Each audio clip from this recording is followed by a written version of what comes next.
नमस्कार, स्वागत है आपका एबीपी गंगा में। मैं उपदेश बुलेटिन की शुरुआत करते हैं इस वक्त की अहम खबर के साथ। वाराणसी में मुख्य सचिव डॉक्टर दुर्गा शंकर मिश्रा ने कोरोना के नए वेरिएंट को हल्की सर्दी खांसी बुखार जैसा बताते हुए कहा कि इतना मुश्किल नहीं है जैसा दूसरी लहर आई थी, बहुत घबराने की बात नहीं है।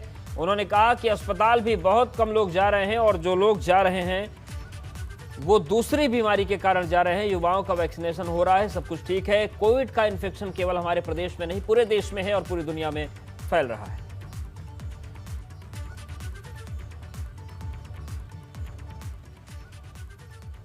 बाकी जहां तक इसका कोविड जो हमारा ओमिक्रॉन का सवाल है, ये वैसे ही जैसे कि खांसी जुकाम और बुखार होता है, ये उतना मुश्किल नहीं है जैसे कि कोविड का जो दूसरी लहर आई थी।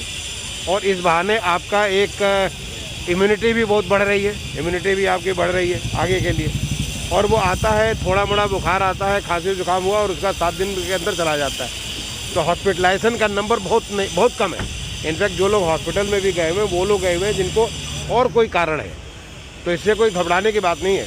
लेकिन मैं सारे लोगों से अपील करूँगा कि जिन किसी लोगों ने वैक्सीनेशन नहीं कराया है, 100% अपना first dose second dose vaccination करा लें। और जो हमारी जो सेंसिटिव जो लोग हैं जिनको किसी प्रकार की कोमॉर्बिडिटी है या जिनको अलाउ किया गया, बूस्टर डोज अलाउ किया, उन लोगों को कर दें। वाराणसी में कोरोना लगातार अपने पांव पसार रहा है, लेकिन लापरवाही चरम पर है। आरंभ यह है कि मास्क और सोशल डिस्टेंसिंग को लेकर कोई जागरूकता नजर नहीं आ रही। एबीपी गंगा 80 घाट के किनारे पहुंचा, यहां पर भारी भीड़ लगी हुई थी और आप देखिए कि बहुत सारे लोग ऐसे आपको दिख जाएंगे जो मास्क का इस्तेमाल नहीं कर रहे हैं और ये लापरवाही खतरनाक साबित हो सकती है।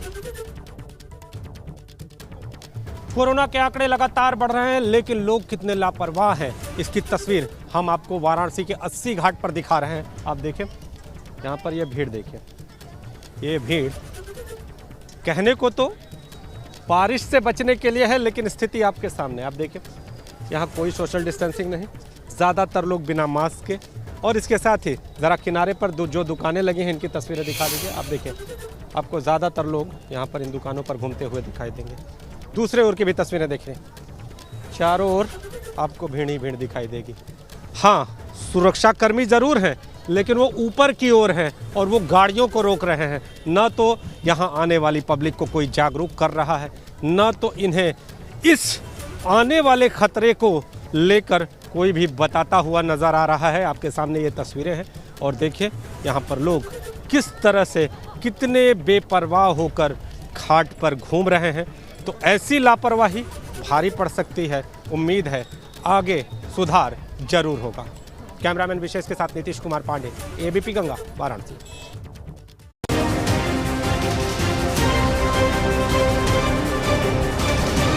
विजय तिलक।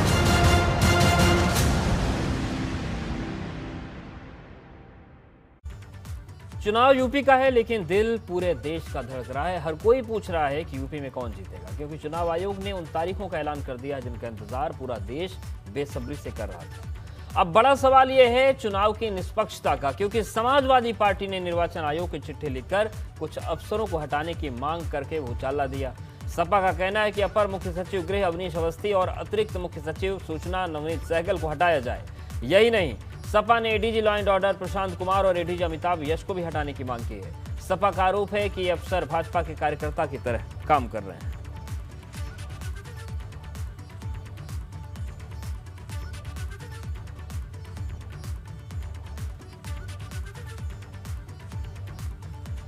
और यूपी चुनाव को लेकर भाजपा की लखनऊ में कल अहम बैठक होगी, जिसमें यूपी भाजपा के चुनाव समिति के सभी सदस्य मौजूद रहेंगे। बैठक में पहले और दूसरे फेज के उम्मीदवारों के नामों पर चर्चा होगी। फिर शॉर्टलिस्ट किए गए नामों पर केंद्रीय चुनाव आयोग अंतिम फैसला लेगी। यूपी विधानसभा चुनाव को लेकर बीजेपी जो कल बैठक उम्मीदवारों की लिस्ट तैयार करने को लेकर बैठक है, इसमें जो चुनाव समिति है प्रमुख रूप से वो फैसला इस पर करेगी।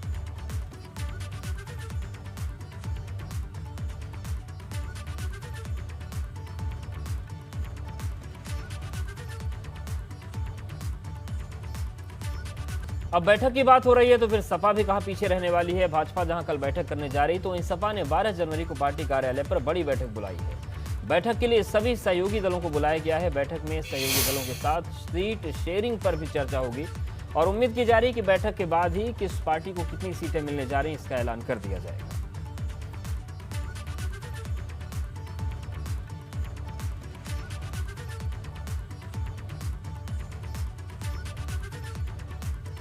यूपी चुनाव 2022 की तारीखों के ऐलान के बाद दल बदल और तेज होगा। सपा एक बार फिर कांग्रेस को बड़ा झटका देने जा रही है। कांग्रेस छोड़ने वाले इमरान मसूद ने सहारनपुर में एबीपी गंगा से जो बातें कही उसमें साफ हो गया कि सपा का दामन वो थामने जा रहे हैं। उन्होंने कहा कि वो अपने समर्थकों से बात करके सपा में शामिल होंगे। साथ ही उन्होंने भाजपा पर वार और अखिलेश की जमकर तारीफ की।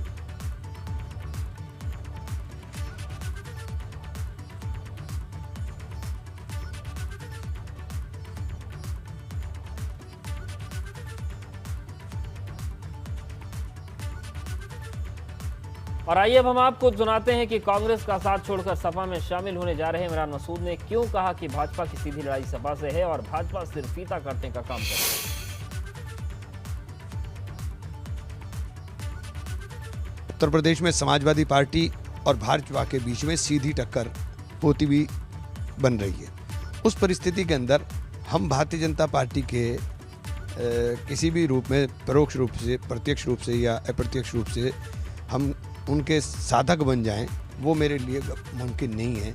इसलिए मैंने तय किया कि कल अपने साथियों से मशवरा कर साथियों से बात कर कि मैं समाजवादी पार्टी के साथ इस चुनाव के अंदर जाने का काम करूँगा।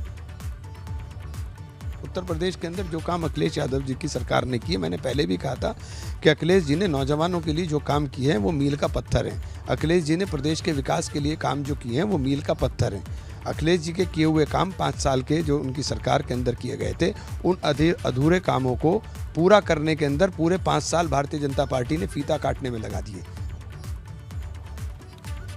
चुनाव की तारीखों के ऐलान के साथ ही अब जोड़ तोड़ और गठजोड़ की सियासत तेज हो गई है। चुनाव की तारीख के ऐलान के साथ ही इमरान मसूद से मिले झटके से अभी कांग्रेस उबर भी नहीं पाई थी कि अखिलेश यादव ने कांग्रेस को ट्रिपल अटैक देने की तैयारी कर ली है। सूत्रों के हवाले से मिली खबर पर गौर करें तो कांग्रेस विधायक नरेश सैनी भी सपा में शामिल हो सकते हैं। आपको बता दें कि नरेश सैनी सहारनपुर की बेहट विधानसभा सीट से विधायक हैं। इसके साथ ही सहारनपुर देहात सीट से विधायक मसूद अख्तर भी सपा की साइकिल पर सवार होने की तैयारी कर चुके हैं। सोमवार से दोनों विधायकों के साथ इमरान मसूद भी सपा की साइकिल सवारी कर सकते हैं।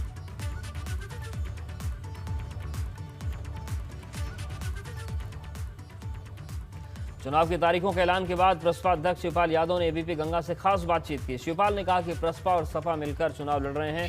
हम जीतने वाले उम्मीदवार को टिकट देंगे और अब अखिलेश को हमने नेता मान लिया है तो फिर सीटों को लेकर झगड़ा नहीं है। हमारे साथ शिवपाल यादव जी हैं, प्रसपा के राष्ट्रीय अध्यक्ष। शिवपाल जी, अब तारीखों का ऐलान हो गया, अब सबकी निगाहें इसी बात पर हैं कि कितनी सीटें आपको मिलेंगी। देखिए, हम दोनों मिलकर के चुनाव लड़ेंगे। अब हमने अखिलेश यादव को नेता मान ही लिया है तो अब सीटों का हमारे यहाँ कोई झगड़ा नहीं है। जितने भी सर्वे में आएगा हम लोग समीक्षा कर चुके हैं। जितने भी जीतने वाले हैं तो बैठ कर के जीतने वाले हैं और जीतने वालों को टिकट दे देंगे और 2022 में फिर समाजवादी पार्टी की सरकार बन जाएगी। ये मान के चलें कि नामांकन से पहले यानी 4-5 दिनों के भीतर घोषणा हो जाएगी। हाँ, बिल्कुल होती जाएगी घोषणा। चर्चा ऐसी खबर चल रही है कि 6 सीटें प्रसपा को मिल रही है समाजवादी पार्टी के साथ जो गठबंधन हुआ है, इसमें कुछ सच्चाई है या? तो 6 सीटें क्यों मान के चलते हो? हमारे तो 403 सीटें हैं और समाजवादी पार्टी में हमने तो काम किया है, कोई नई पार्टी तो है नहीं। अब हम लोग तो मिल गए हैं ना, दोनों मिलकर के ही काम करेंगे तो 403 मान के चलिए और प्रचंड बहुमत की सरकार बनाएंगे। तो ये आपने सुना, क्या कहना है प्रसपा के राष्ट्रीय अध्यक्ष शिवपाल यादव का? साफ तौर पर कह रहे हैं कि 10 मार्च को जब नतीजे आएंगे तो अखिलेश यादव के नेतृत्व में जो गठबंधन है वो प्रचंड बहुमत के साथ सरकार बनाएगा। और कैमरे से हरिओम के साथ अनुभव शुक्ला, एबीपी गंगा, लखनऊ। जैसे जैसे चुनाव नजदीक आ रहे हैं जोड़ तोड़ की राजनीति तेज हो रही है। सुभाषपा अध्यक्ष ओपी राजभर ने दावा किया कि भाजपा सरकार के कई मंत्री हमारे संपर्क में हैं और ये लोग लगातार अखिलेश यादव के साथ मुलाकात कर रहे हैं। वहीं राजभर ने भाजपा के एक नेता के साथ चाय पीने और मुलाकात को लेकर कहा कि इसका सियासी मतलब नहीं निकालना चाहिए।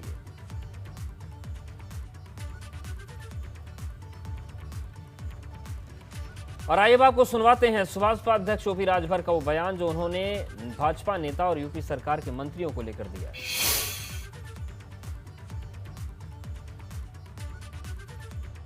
1.5 दर्जन मंत्री, देखिएगा कि रात को ही सब आते हैं ना, दिन में नहीं दिखाई देते हैं। रात को 11-12 बजे 1 बजे आते हैं, मिलते हैं अखिलेश जी से। जब मिल के जाते हैं तब अखिलेश जी का फोन आता है कि वो आए थे, क्या किया जाए, हमके सुबह बताएंगे। देखिए, मिलना जुलना, एक नेता दूसरे नेता से मिलता है, ये स्वाभाविक है। अब वो हमारे यहाँ आए कि चाय पिला दीजिए, तो हम कहे आ जाइए चाय पी लीजिए। चाय पीने के बाद बात शुरू हुई तो हमने पूछा कहाँ लड़ रहे हैं, उन्होंने पूछा आप कहाँ लड़ रहे हो। हम कहे तभी तो हमारा फाइनल नहीं है, आप बताओ। तो कहें कि हम सरोजनी नगर की तैयारी कर रहे हैं। तो हम कहे चलिए भाई सरोजनी नगर लड़िए, अगर पार्टी आपको टिकट नहीं देती है तो हम आपको चुनाव लड़ाएंगे। यूपी चुनाव 2022 की तारीखों के ऐलान के बाद निषाद पार्टी के अध्यक्ष संजय निषाद भी भाजपा के साथ सीटों के बंटवारे से पहले खूब दांवपेच आजमा रहे हैं। संजय निषाद ने एक बार फिर दोहराया कि हमने 24 सीटों की लिस्ट भाजपा को सौंपी है और आने वाले 3 से 4 दिनों में हम सीटों की घोषणा करेंगे। भाजपा के चुनाव प्रभारी धर्मेंद्र प्रधान से बात हो चुकी है।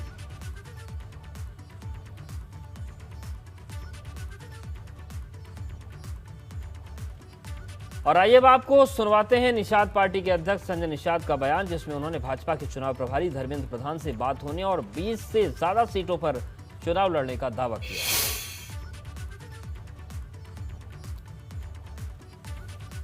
जल्दी से धर्मेंद्र प्रधान जी आएंगे, बैठ के बंसल जी के साथ और शीर्ष नेतृत्व के साथ जल्दी निर्णय हो जाएगा। ज़्यादा 2-3 दिन से ज़्यादा 3 से 4 दिन लगेगा, निर्णय हो जाएगा। और हम लोग जहाँ जहाँ हमारे प्रत्याशी हैं, पहले से तैयारी कर रहे हैं प्रत्याशी, और मजबूती से है। जैसे हो जाएगा कि हमारे प्रत्याशी को हमें लड़ना है तो और थोड़ा स्पीड से काम हो जाए।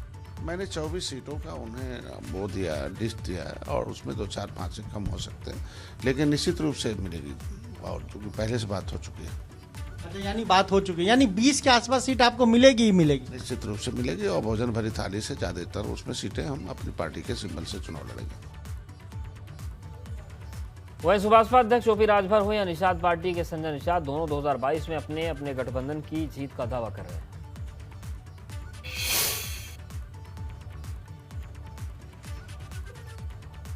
दस मार्च को टीवी पर जब आप देखेंगे तो समाजवादी पार्टी और भागीदारी संकल्प मोर्चा बम बम बोल रहा है, ये आवाज़ लगेगी। पूरे देश में खुशी की लहर होगी, और उत्तर प्रदेश में 10 मार्च का वो दिन होगा कि लोग सोचे नहीं होंगे, अतिशयोक्ति रिजल्ट आएगा।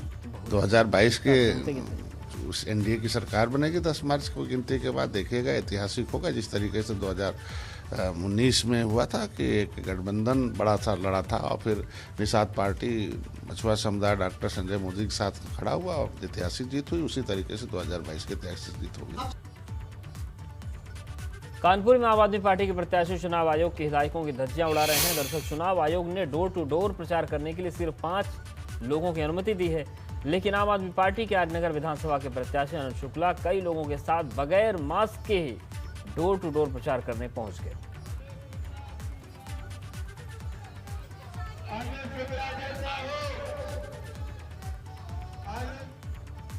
भाजपा नेता उमा भारती ने वाराणसी दौरे के दौरान सपा सरकार पर जमकर निशाना साधा। उन्होंने कहा कि जनता एक बार फिर भयमुक्त माहौल चाहती है। उमा ने कहा कि 2022 में यूपी में भाजपा एक बार फिर प्रचंड बहुमत से सरकार बनाएगी। भारतीय जनता पार्टी का कार्यकर्ता सेना के सिपाही की तरह होता है। हम हमेशा हर चुनौती का सामना करने को तैयार रहते हैं। तो हम लोग पूरे प्रदेश के पार्टी के कार्यकर्ता इस चुनौती का सामना करने के लिए पहले से ही तैयार हैं। चंदौली में मतदान की तारीख 7 मार्च को है और उसके लिए 10 फरवरी से 17 फरवरी तक नामांकन की तारीख है। जिलाधिकारी ने बताया कि चुनाव आयोग की घोषणा के बाद चंदौली में आचार संहिता पूरी तरह से लागू हो चुकी है और कोरोना के बढ़ते मामलों को देखते हुए कोविड नियमों का खास ख्याल रखा जा रहा है।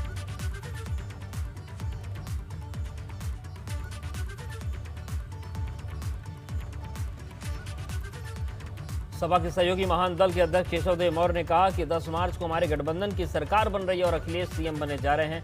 वहीं सीट बंटवारे और गठबंधन को लेकर केशव देव मौर्य ने क्या कुछ कहा, सुनिए।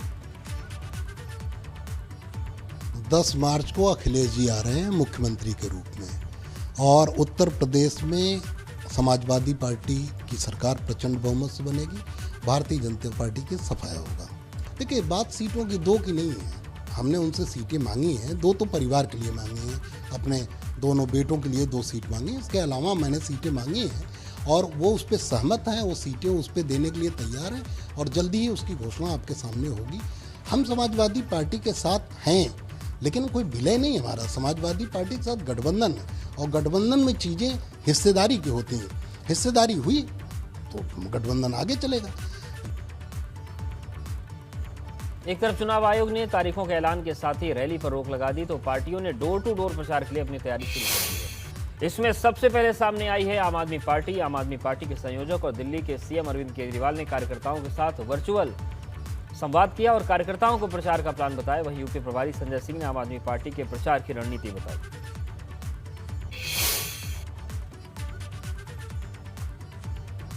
कोरोना के चलते चुनाव प्रचार पे कई पाबंदियां हैं, लेकिन डोर टू डोर प्रचार करना अलाउड है। आज से, अभी से डोर टू डोर प्रचार शुरू कर दो। कैसे करना है डोर टू डोर? जब भी किसी के घर जाएं तो सबसे पहले उनका हालचाल पूछें, उनके घर में सब लोग ठीक ठाक हैं, किसी को कोई बीमारी तो नहीं है।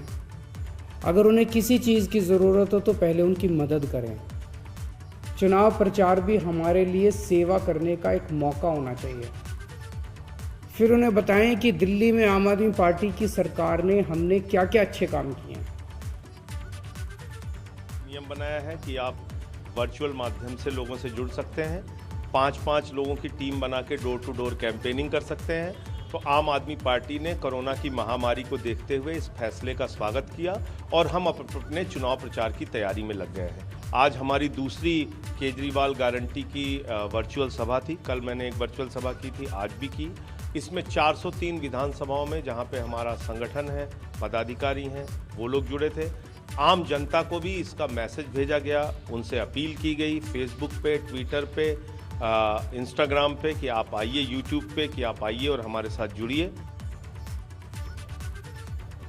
वहीं यूपी चुनाव की तारीखों के ऐलान के बाद मायावती ने भी प्रेस कॉन्फ्रेंस कर विरोधियों पर हमला बोला। मायावती ने चुनाव आयोग से सख्ती की मांग की।